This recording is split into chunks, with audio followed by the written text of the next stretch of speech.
What should we do about corporations who hate us? What should we do about a couple being charged and it doesn't seem right? And what should we do with an animal that seems to be mimicking Joe Biden? All that's coming up right now on I'm Right.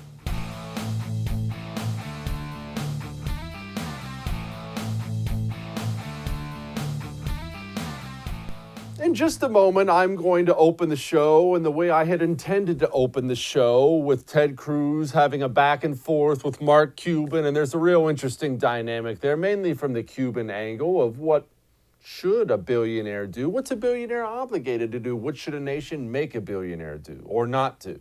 But we're setting that aside for a moment because I read something right before I came on the air, and I'm getting ready to lose my ever-loving mind.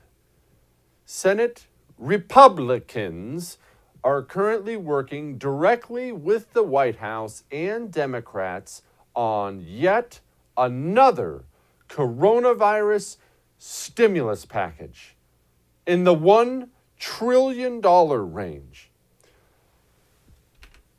Are these people completely out of their minds? I genuinely need to know if we should have a mental health check on the people running the United States of America. Are you morons all completely out of your minds? We don't have this money. This money doesn't exist. We have already, without another stimulus package at all, we have already spent in a short period of time more money than any nation in the history of mankind. Let me say that again. For a virus with a 99.9+% survivability rate, we, the United States of America, have spent more money in a short period of time than any nation has ever spent in the history of the world on anything. Ever. Have you ever heard of anything like this? Am I the only one who sees what's happening? They are absolutely going to drive us back into the Stone Age. We will collapse not just the U.S. economy, the world economy. And what have I always taught you about vacuums? Well, there's a reason they call them vacuums. If America actually goes, if the free world actually goes, there are some bad men who will fill that power vacuum immediately. And there is so much pain, misery, and loss of life that comes with a massive financial collapse. We just ran an $800+ billion deficit up in June. In June. We were running $1 trillion deficits under Barack Obama, and we all rightfully lost our minds. You can't do that. You can't spend $1 trillion more in a year than you make. We're doing that a month during this coronavirus thing. I swear on my life, in the future, mark my words, not that you or I will be able to see this because we'll be dust, but 100 years from now, 200 years from now, 1,000 years from now, they will study in books or whatever they're using. Then they'll probably just beam something right into somebody's mind. But they'll be studying in books the American response to this coronavirus. They will. It will be studied as one of the most foolish, idiotic, suicidal policies just widely accepted as a nation in the history of mankind. And here might be the most amazing part about it. They keep just passing these stimulus bills, and the Fed just keeps printing money and printing money and printing money. So you and I, we haven't even felt the pain yet. I just had a buddy just say to me, because I was losing my mind on him on the phone. He said, we haven't even got to the difficult part yet. The difficult part is when they start downgrading our credit rating and those interest rates that are historically low, that they're keeping historically low right now, when they shoot through the roof. When the rest of the world decides American currency isn't worth anything because you can't just print 6-7 trillion of it unbacked and just throw it out there. When the world wakes up and realizes how bad our financial situation is, we are finished, and these utter morons are going to pass another $1 trillion stimulus package. This is national suicide. This borders on treason, and this is coming from Republicans. From Republicans. You can't put this on Barack Obama. This is coming from Republicans, signed, sealed, and delivered from Republicans. Your kids and my kids, you can forget about that whole line about how your children and my children will pay that. Your children and my children won't even come close to paying the debt we've incurred in just the last few months. Their children, maybe. Their grandchildren, probably. You don't survive as a nation like this. It has never, ever happened. And are these people that delusional to think they are the ones who've got it figured out? Or is it just a simple situation of they're trying to appease a populace who's been wiped out financially by them, and they're just trying to get through another election, just screwing the whole daggone country on the way there? I'd tell you. All right, sorry, I didn't mean to go off on that. I'm just marveling. I'm just marveling at it. It doesn't seem real. And when I say that, I really mean that. I look at what they're doing, and I feel like I have to wake up from a dream. I know people say that all the time. I feel like it can't be real, right? And I look around and I talk to my friends. I'm like, is this real? Are we really, what, another one? But they're doing it. They're doing it. Now, Ted Cruz got in this long little Twitter spat with Mark Cuban, the billionaire owner of the Dallas Mavericks. I wouldn't normally get involved or read for you a bunch of arguments between a U.S. senator and a billionaire, because I assume most of the time you don't care about that, and it's not really about them specifically. But it did bring up an interesting question in my mind. And here's the exchange. I'm going to read the whole thing. It goes on a little long, but don't worry. I'm an amazing reader. Learned that at community college. Ted Cruz says this to Mark Cuban. Really? NBA is telling everyone who stands for the flag, who honors our cops and our veterans to, quote, piss off? In Texas, no less. Good luck with that. Cuban fires back at Cruz. Have some balls for once. Speak to me. It's my tweet. Senator Cruz says, speaking of balls, tell us what you think about China. Oh, wait. Now this gets interesting. Then Cruz goes back after Cuban because Cuban, of course, goes dead silent. Cruz says, still no answer from Cuban. Let's try simpler. Mark, tough guy, can you say free Hong Kong? Can your players put that on their jerseys? Can you condemn the CCP's concentration camps with 1 million Uyghurs? I can't say that word. Can you say anything other than Chairman Mao is beautiful and wise? Ooh, that is salty. And Cuban responds with this. I can say Black Lives Matter. I can say there is systemic racism in this country, and I can say there is a pandemic you have done little to end. I can say I care about this country first and last.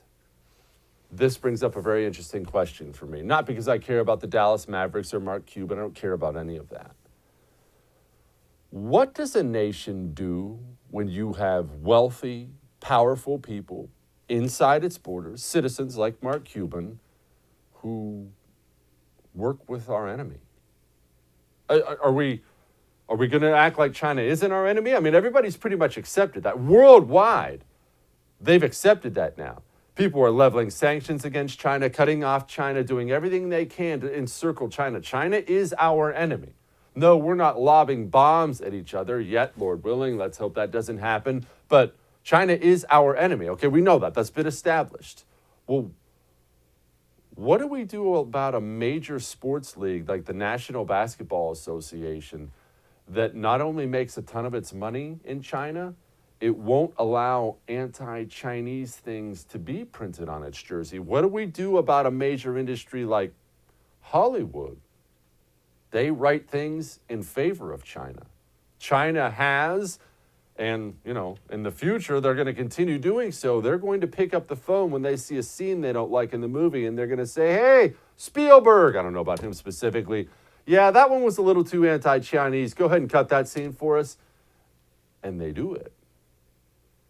What are we supposed to do about that? And how much are you comfortable with allowing that to continue? You see, it's easy for you and I to sit here and say, well, they shouldn't do it. Okay, they shouldn't do it. How important do you think that is? Because I happen to think it's very important. I happen to, as relatively libertarian as I am, I'm a weird combination of libertarian, nationalist, I don't know what you want to call me. But I don't like big government. I want it wee tiny. I want it limited. But how can a nation survive if it's going to let major corporations within its borders work for the enemy? should we even allow them to continue operating here? I'm not so sure we should. Ted Cruz had this to say. The answer is for the NBA to show 1/1 billionth of the spinal fortitude they show kissing up to and apologizing for communist China. When it comes to communist China, they make a crap ton of money from China, so they silence everybody. They're not willing to say a word. We're going to see these NBA players with all of these woke statements, but nothing. Show me an NBA player who's allowed to put Tiananmen Square on the back of his jersey, then I'll be impressed. Look, I'm looking at the NFL right now. I love watching basketball. I love watching football. The more they make these woke, political, lefty leagues that are telling police officers they hate them, that are telling veterans they're not welcome, the more they're telling their fans, if you're not on the hard left and if you don't disrespect America's privilege, the more they're going to see fans saying, you know what, I'm going to find something else to do with my time. He's right about that. Remember the NFL ratings last time they went off? He's right about that. People are going to stop watching. So you can think that's a radical statement, what I said about allowing them to operate. I mean it. Why are they allowed to operate? You make your money here. You exist here. You're an American citizen. Would we have allowed people, let me ask you this, during the Cold War, 50s, 60s, would we have allowed major United States corporations to openly side with the Soviet Union and against the United States of America? We would have never stood for that, ever. Somehow we allow that now. And I'll say this about the San Francisco Giants, of course, kneeled for the anthem. Here's an idiotic picture of that. I don't expect you to care about baseball or sports or the San Francisco Giants. Maybe you love it, maybe you don't. I'm not a huge baseball fan. I'll watch the Astros now and then. But again, I will tell you this. It is a big, big, big deal, a much bigger deal than you think, that sports leagues are now doing all this crap, because it hurts the mental health of a nation, because people unite around sports.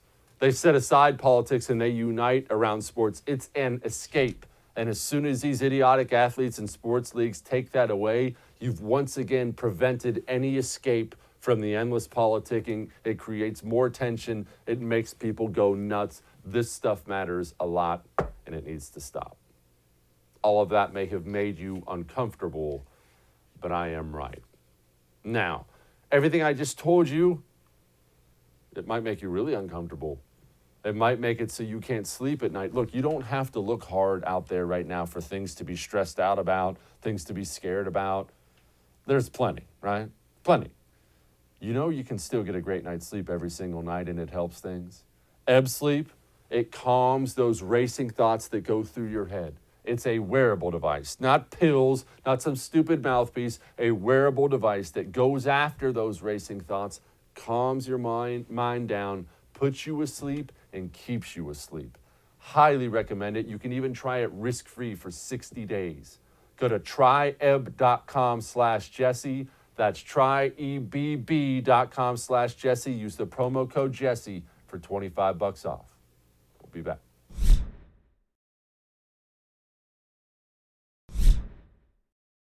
One of the things that's hitting me hard about where we currently are in America, and I guess I shouldn't be surprised about it, but one of the things that's hitting me hard is how, like I just mentioned in sports, there is no escape now from politics. Everywhere you go, you have leftism in your face. And that's the way it is now. Everywhere you go, not just sports, it's in everything. Think of the things today that are considered to be political. I will tell you this, when I was having an argument with somebody about the kneeling, whether it's pro-America, anti-America, and I was explaining how leftism is now everywhere, it's in your face, they said, well, there are things from the right that are in your face all the time too. What about singing the national anthem and celebrating the military? I'm sorry, what? And you'll hear that a lot out there now. That's an argument from people on the left. Wrap your mind around that for a moment and what that means. Singing the national anthem and honoring our military is something from the right? That's political? That used to be just American. So many basic, normal things now are considered political or from the right instead of just being normal. You remember this couple in St. Louis has stepped out in front of their home when the Black Lives Matter protesters kick down the gate and they go charging in and they're yelling at them and the couple brings out weapons and says, keep going, keep stepping. You remember this, right? These people are not card-carrying Republicans. From what I understand it, they're Democrats' civil rights attorneys. That's as left as it gets. And now they're being charged with a felony. A felony. And people are making this political. A left versus right issue. Is defending your home with a firearm a left versus right issue? Are leftists really now just openly coming out and saying you should be ripped to shreds by a leftist mob and you should lay there and take it? Otherwise, you're a Republican? Do you see how mad this world seems now? It seems insane, but I know, I said this before and I meant it, I shouldn't be shocked because that's what leftists do and they do it on purpose. They seize everything. They go after everything. As I've told you 1,000 times, leftists don't look at anything, not a single thing, and say to themselves, well, let's leave that alone. They don't. It doesn't even enter their mind. It is not a political ideology. It is a religion of domination. There's nothing they don't want. That's why they've wormed their way into the church. That's why they've wormed their way into sports. That's why they've completely infested and taken over the education system, the entertainment system, the media, the federal bureaucracy. That's why they've done it, because they keep moving forward at all times. And we continue to tell ourselves, wow, people are never going to go for that. Well, maybe just a little more and they'll be sated. That's not how that works. That's never been how that works. It is a religion of domination, and they are coming for all of it. And I'm blown away by this story. Blown away that defending your home with a firearm has become political. Here's Mark McCloskey. The people that broke into my neighborhood, they're all trespassing. The guy that recruited it, that planned this event, said the next day that he intended to break the law, that it was he needed to break laws in order to send his message. None of those people are arrested. None of those people are charged. The prosecutor, the circuit attorney, has apparently decided that her job as a prosecutor isn't to keep us safe from criminals, but to keep the criminals safe from us. It's a bizarre, upside-down world. I've been a little irritated by this process until today. Now I'm just flat out pissed off. I mean, this has gotten to be outrageous. We've gotten support now from the White House on down, Governor Parsons, the Senator, Eric Schmidt, our Attorney General. It seems like the only person in the United States that thinks we did something wrong is our circuit attorney, but she's the same person that let out of jail everybody that was responsible for the looting and fires and destruction following the George Floyd death in the city of St. Louis. The only people that she wants to prosecute are the people that defended themselves against it, and nobody else, to my knowledge. That's a dangerous situation to be in. It is. It's a dangerous situation to be in when you realize how effective the leftists have been at going after these DA offices. You see, what they do is they go after them, and then who cares what the law says? You see, you and I, we say things all the time of, that's against the law. What do you mean they can't? Why, how are they prosecuting that guy? He didn't break the law, but these people did break the law. Why aren't they prosecuting them? The DA decides what is and isn't the law by deciding what is and isn't prosecutable. Of course, like he just said, do you know how many absolute horrible people were in that group that she turned loose out of jail while St. Louis sounded like Mogadishu? Did you hear it at night? It was gunfire everywhere. People died there. And she looked at all the criminals and said, go on home. But a guy defends his home with a weapon, getting prosecuted, because the law doesn't matter anymore. All that matters is getting a district attorney in your corner elected. That's all that matters now. Maybe we just need to accept that. Luckily, the Missouri State DA seems to have his head on straight. The right to keep and bear arms is given the highest level protection in the Missouri Constitution and our laws, which I'm charged with protecting. This includes the Missouri Castle Doctrine, which provides broad rights to Missourians to protect and defend their personal safety and property against those who wish to do them harm. And yet, in the wake of radical calls to defund the police, and with rates of violent crime skyrocketing each day, the St. Louis Circuit Attorney filed suit against a St. Louis couple who, according to published reports, say they were doing just that, defending the safety of their family and their private property. Enough is enough. As Missouri's chief law enforcement officer, I simply will not stand by while Missouri law is being ignored. That's why I'm entering this case and seeking the dismissal of this case to protect the rights of Missourians to defend themselves and their property under Missouri's Castle Doctrine.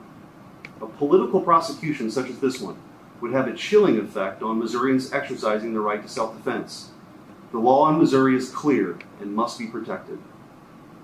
We're in the middle of a crisis of violence in our major cities here in Missouri, including in St. Louis. My office is committed to working with law enforcement, state and federal partners, and community leaders to protect our communities, combat violence, and defend our citizens. We should focus our attention on that, not these kinds of divisive decisions, not based on the law. Okay, that's fine. Good for him. But doesn't that suck too? So you got a local DA who's a scumbag, and the people have to be bailed out by a state DA who isn't. What if the state DA was a Democrat? So what, you just have to keep climbing up the ladder and hope you reach somebody who will actually enforce the law? Is that where we are now? That might be where we are now. Ugly bit of business out there, folks. Now, you know what isn't ugly? My Raycon earbuds. Because they're small. They're only about that big. In fact, they're actually smaller than that. They're only about that big. I walk around with them, and sometimes people talk to me and I don't hear them because they don't know I have my Raycon earbuds in. There's no ugly wire. They're just these tiny little things, totally comfortable in my ear, and I wear them all the time. The second this show is over, I'm going to remove this earpiece and I'm going to pop in my Raycon earbuds and I'm going to jam out to music all the way home. I don't even use my pickup truck stereo system anymore. The voices are clear. The bass sounds good. The charge lasts for 6 hours and it pairs with your Bluetooth easily. And they cost like half of what the other expensive earbuds do. Go to buyraycon.com/Jesse. That's buyraycon.com/Jesse. Get yourself some of these. You will enjoy them. I certainly have. All right. And we are going to talk to Keira Davis, one of my favorite people, next.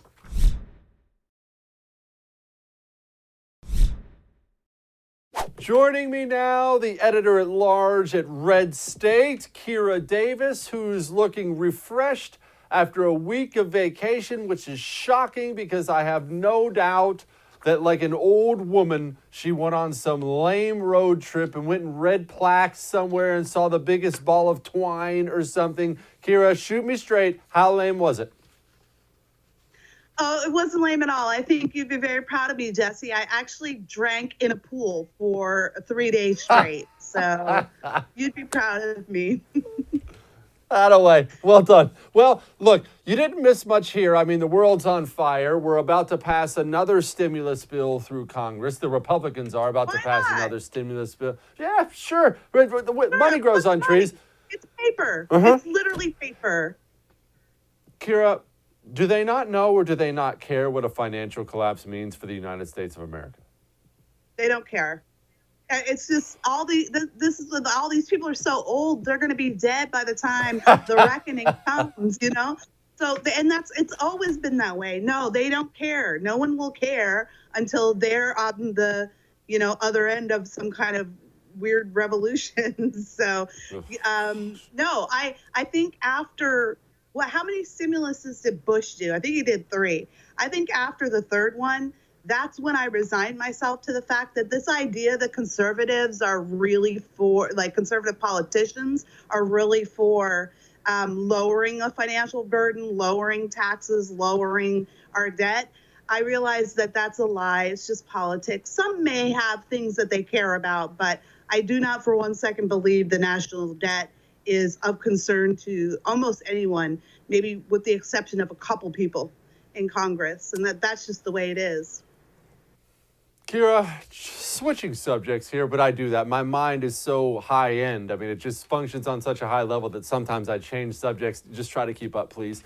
Tell me why we shouldn't nationalize. I'll try to match your genius, Jesse. Tell me why we shouldn't nationalize the National Basketball Association. And look, I'm as small government as it comes, but here's where I'm coming from on this. We have an organization, an American organization that operates within the borders of the United States of America, fairly openly siding with America's arch nemesis at this time, China, and against the United States of America. Why should that be allowed? Yeah, I'm not quite sure what you mean by nationalize the basketball league. Like, do you mean like the government takes over? Here's what I mean, Keira. I mean, we send in the United States Army into the NBA league office and send everybody out. We make arrests. We tell them the league is going to be no more this year and that they can start operating within the borders of the United States of America once they start care about us again. Look, I'm obviously being tongue-in-cheek, but in all seriousness, what should we do about corporations, and there are lots of them now, who openly, they don't even hide it anymore, work with people who hate us, work with our enemy? At what point in the country would we ever have put up with that? I don't know. I mean, we need sanctions. That's what we need.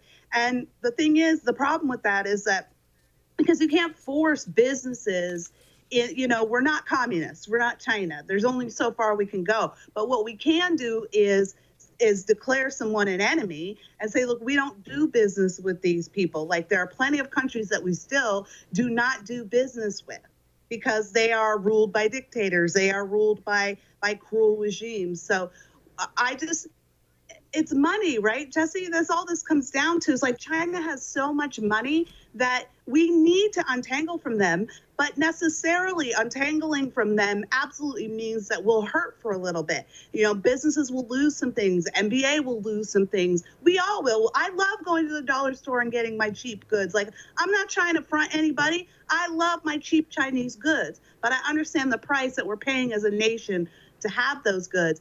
And we don't have the fortitude right now, the national fortitude, to suffer under increased prices for our dishes or our soap in order to institute real change. What we need to do is sanction China. And I think I'm not that big up on foreign relations, but it's and foreign policy, but it's my opinion. I think one of the reasons Trump isn't harder on China than he's been is that to do so would actually be some sort of declaration of war to the Chinese. And that might get us in deeper than we're ready to go as a nation right now. I'm with you, though. Like, screw the NBA. Why don't y'all go play in China then? Why don't y'all go build some stadiums in China and fill them up and get your hot dog vendors and get all your popcorn vendors and watch how great business is as a Chinese-run entity. Maybe what we need to do is just tell them they can't do business here. Just go to China. Yeah, plus you think what we put in the hot dogs over here is bad. Who knows what they do over there? And look, to what you said, though, about not having the will, because I agree with you that the Americans right now, the American people do not have the will to suffer like that, to get back at China. So, Keira, then we don't have the will at all. I mean, if we don't have the will now, when we look at the trillions they've cost us, 100,000 lives on top of everything else China does, if we don't have the will at this time, then we just don't have the will. I'm not sure how I feel about that, because there's one side of me that's like, we've just raised 2 generations of wimps, and so we're probably not going to get through this. But there's the other part of me that sees what Trump is doing.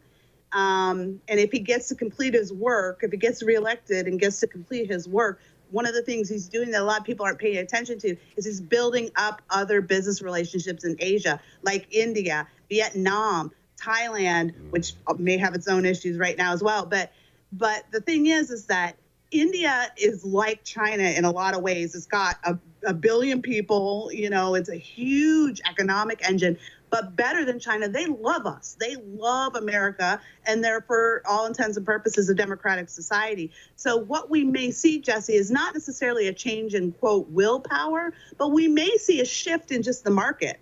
And the market will just shift naturally if Trump can get these deals done.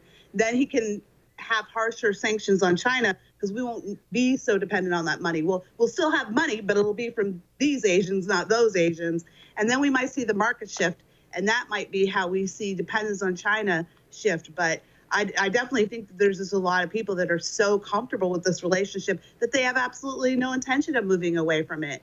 And I wonder, I'm curious, and I'm not a basketball fan, so I don't know, but I'm curious to see what will happen when NBA does really get going and some of the fans are starting to react to what they're seeing. I guess we'll see. Do you like Indian food? I think it's disgusting and I think it smells awful, but people love that stuff. Do you like Indian food? I'm not a fan. Sorry, No, Indian friends. No, I don't you get can Indian smell food. that stuff from like 50 miles away, too. I don't know how anybody prefers that thing. All right. I think there's Keira a Davis. lot of different kinds. I just haven't had too much of it. But I also, admittedly, I have a very bland palate. So I'm sorry. I'm not very sophisticated with my food choices. Yeah, no, you're very boring. I've always said that. Keira Davis, thank you very much. I appreciate you, ma'am. Bye. Well, I don't think you want to be evicted from your home, do you? I don't. Do you know that that's happening right now in the United States of America? The new cyber crime out there that there's no protection from unless you have home title lock. The new cyber crime is home title theft. You see, your home title's not a piece of paper anymore. You like to think that it is. It's not. It's digital. It's all online. And these cyber criminals, they get online, they get their hands on your title, and they get your signature on it. I know because Home Title Lock sent me an example of my own with mine and my wife's signature on it. My jaw dropped. Said it took them 10 minutes. If that had been a criminal who did that, they would take it down to a lending institution, get a big loan out against it, and guess who gets the bill? Bill, me. Your home insurance will not cover it. Your identity theft protection services will not cover it. You either pay it or you're out of your home. That's real. Go to HometitleLock.com right now and get yourself protected. While you're there, use the code Jesse. Get yourself 30 free days of protection. Who doesn't want some free stuff? HometitleLock.com, promo code Jesse. We'll be back.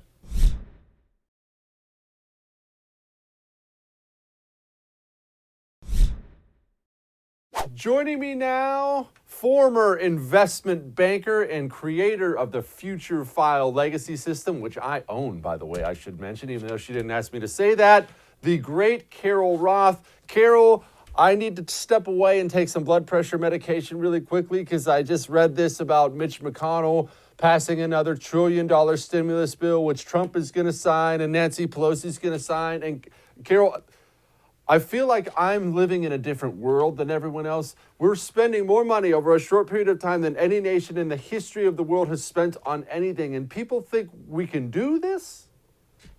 Yeah, it's interesting. I don't know if you remember back in the day when somebody went missing, you'd see their picture on the back of a milk carton.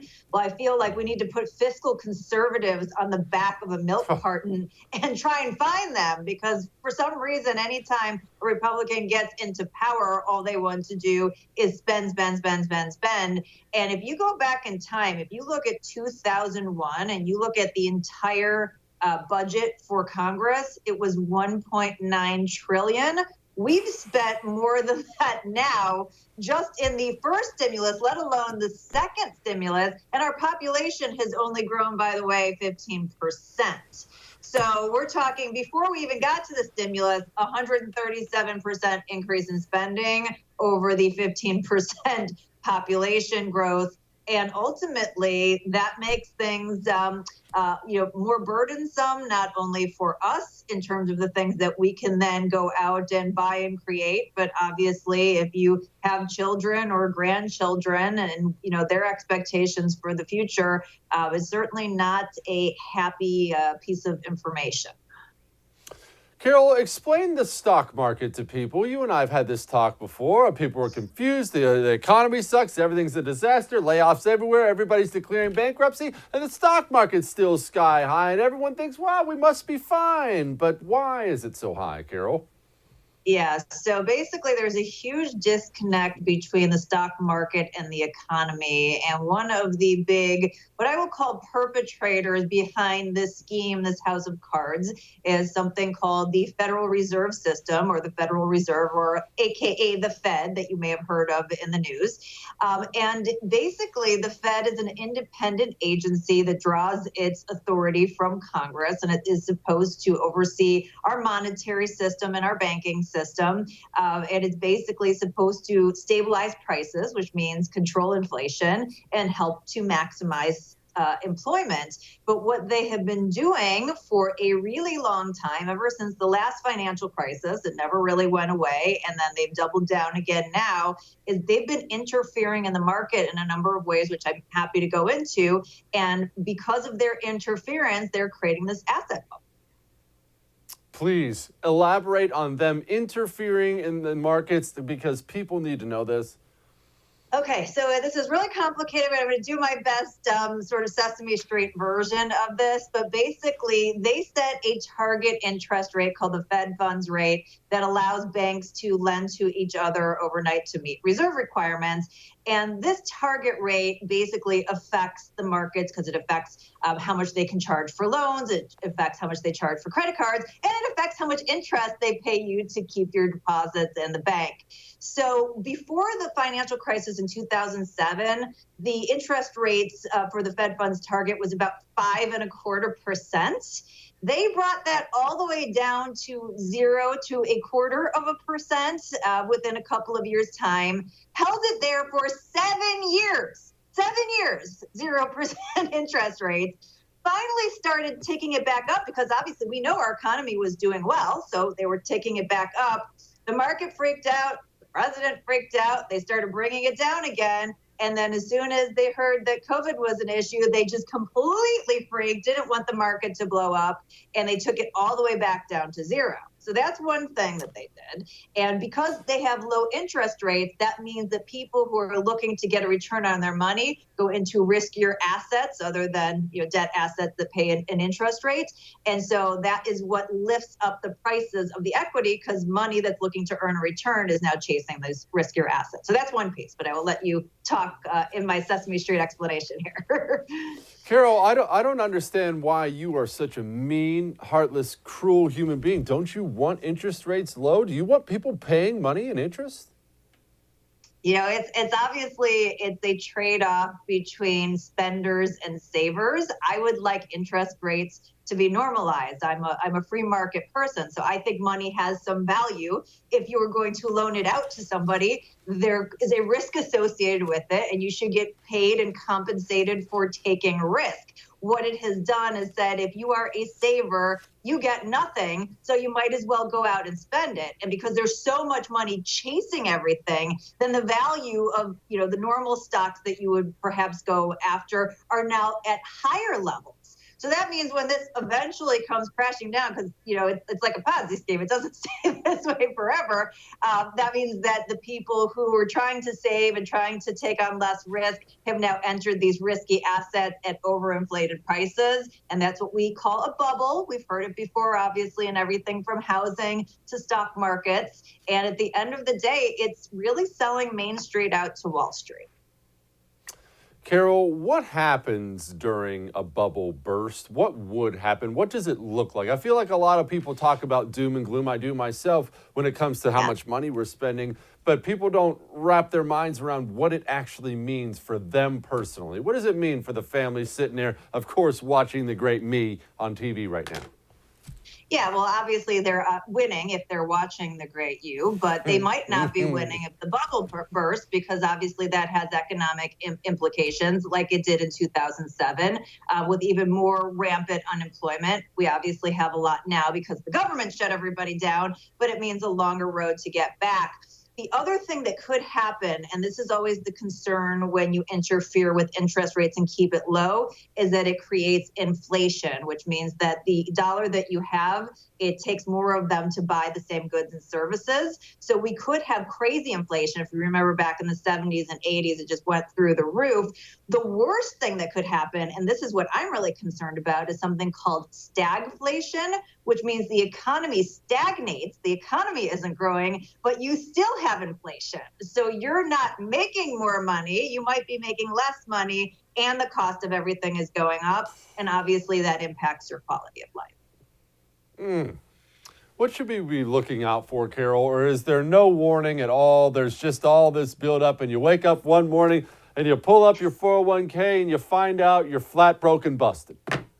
Yeah, I mean, the best thing that we can do is start getting better people in our government, because if you had smaller government and you had people who are willing to step in and say, hey, Congress, guess what? You're in charge of the Fed, rein them in. They're not supposed to be doing things. Hey, let's take a look at the Treasury and see that they're overstepping their bounds. You don't have all of this rampant spending. If you do emergency spending, you structure it appropriately to save small businesses and jobs, then we would have a lot less concerns on our hands. But we keep electing really bad people who all they want to do is enrich themselves at the cost of everybody else. So this is on us in finding better people who are going to peel back the government until we get back to smaller government and let more free market policies happen instead of centralized planning. We are going to get worse and worse outcomes. Are you a seafood lady? You like seafood? No, I don't eat anything that swims or purports to swim. What is your problem? Cats don't swim, Who they doesn't just like a swim. good... Who doesn't like a crab or a lobster or something like that? Yeah, What's wrong with you?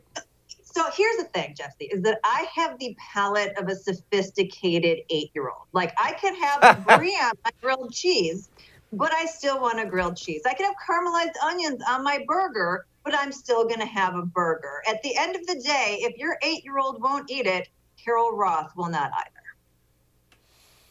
Carol Roth, creator of the Future File Legacy System and host of the Roth Effect podcast. Thank you, ma'am. All right, we found an animal that actually mimics Joe Biden. You've got to see this. Hang on.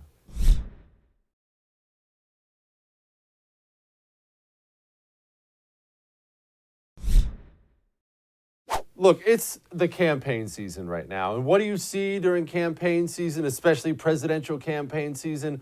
People do the wackiest thing on behalf of candidates. And look, Republicans do this, Democrats do this. Remember Beto O'Rourke? He had those people that always did that weird Beto dance, and Obama would have people pass out. So I'm used to everybody going crazy during election season. But I have to tell you, what I have never seen before in my life is an animal mimicking one of the presidential candidates to a T.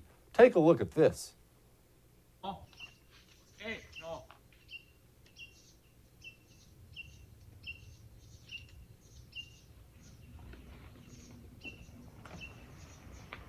No, no, no. Hey. Oso. No.